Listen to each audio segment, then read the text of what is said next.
Hello mga ka-housewife! For today's video, kasama namin yung mag-asawa, yung bayaw ko at yung wife niya. Every day off kasi nila, talagang pumupunta sila sa bahay. Ngayon, niyaya namin silang mag-kite day kasi gusto rin ng bayaw ko na magpalipad ng saranggola. Kaya ayun, go sila. Yan, twinning pa kami ng bag ko. Sunday ngayon, kaya maraming sasakyan na nakapark sa mga gilid ng daan kasi mga nagsimba. Tapos ngayong araw, nagdala rin kami ng upuan namin.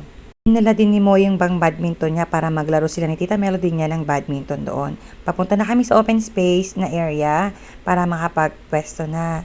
Ayan, yung magkapatid, inaayos na yung mga saranggola. Tapos ito yung dati naming pwesto pero naunahan kami. Pero okay lang, marami pa namang spaces dito. Tapos yung aking sister-in-law at ang aking anak ay naglalaro na ng badminton. Kaso sobrang lakas ng hangin so nahirapan sila maglaro. Tapos sa banda ron, may mga kabataan na papatayo ng tent nila.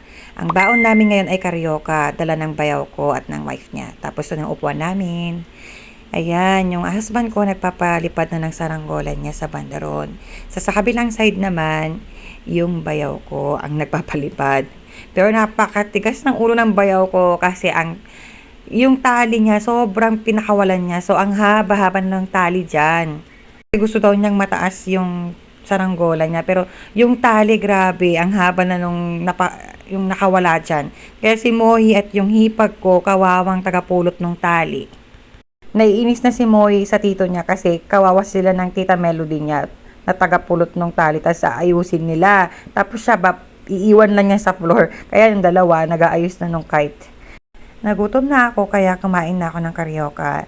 Pati yung bayaw ko kumain na rin. Tapos yung asawa ko at yung anak ko ay lumipat na ng pwesto sa bandoroon kasi mainit dun sa isang side. Tapos yung bayaw ko at yung wife niya ay naglalaro ng badminton. Tapos this time, ang ganda nung sky, parang yung sunset, yung reflection niya, ang ganda nung ng scenery, parang pinkish yung kulay niya. So, picture! Maya-maya, may lumapit na mga mascot. O, yan. O, tawa ako ng tawa din kasi sinasayawan ako tong si Lupi ng sexy dance. Tapos sa banda roon, si Deadpool naman, tinuturo ako, parang gusto niya akong barilin.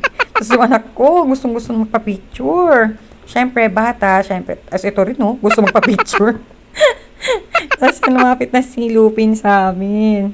Tapos nag-picture na sila ng anak ko. Siyempre, tuwang-tuwa yung aking daughter. Tapos, after mag-picture, syempre, nagbigay pa rin kami ng kahit konti para naman sa kanila kasi naghahanap buhay din naman sila. So, after magbigay niyan, maya-maya si Deadpool naman ang lumapit at nagpa-picture sa aking anak. O, di ba? Sila nagpa-picture kay Moy, baliktad. So, after ko mag-thank you dyan, binigyan din namin si Deadpool ng kanyang konting blessing para naman sa kanila. Tapos sabi ng sister-in-law ko, kain na lang daw kami ng dinner sa labas, libre daw niya. Tapos dadagdagan na lang ng bayaw ko. O, diba? Thank you so much, Melody, for your kindness. Diba? Nalibre naman kami. So, nakapag-decide kami na sa Chowking kami kakain. Kasi favorite din namin yung Chowking. So, ayan. Dito lang din yan sa aming subdivision. Ito yung mga kainan. Tapos, sa gilid may Save More. Yung anak ko, parang atat na, gugutom na. Tapos, andun yung mag-asawa nag-order na. Sabi nila anong gusto namin kainin. Tinatanong nila kami, sabi ko kahit ano na lang. Tapos yung anak ko, very close talaga sa tito niya at sa tita niya. So, lagi siyang nakabuntot sa dalawa. So, ayan. Sabi ko, take 2 kasi hindi ko nakulan yung pagbungad nila. Sabi ko, kukuhaan ko kayo ng video. Yung bayo ko, todo acting talaga. Pero thank you so much kasi lagi kayo nandilibre sa amin.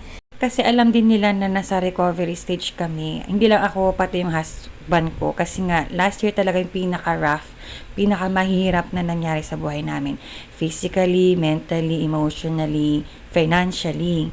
Sa mga unang nakaalam dito sa vlog ko, alam nila kung ano yung nangyari sa amin last year. So yun, buti na lang ay ito yung dalawa na laging nandyan para sa amin. Kaya very thankful ako sa mag-asawang ito. Sana sila ay mabiyayaan din ng kanilang baby. So ayan, tapos na kami kumain dyan. Sabi ng bayaw ko, manlibre naman yung kuya niya ng Big Brew. So ayan, pumunta kami sa Big Brew that time. Paalis na kami. Ito mga time na to, chinichika ko yung nagtitinda. Sabi ko, i-follow niya ako sa nanay ako. Tapos sabi ko, meron akong vlog pero hindi pa ako sikat. Feeling pa lang, nangangarap pa lang. Charot. Tawa ng tawa yung nagtitinda dyan. So ayan, nakauwi na kami. Thank you for watching mga ka-housewife. Hanggang sa muli. Bye!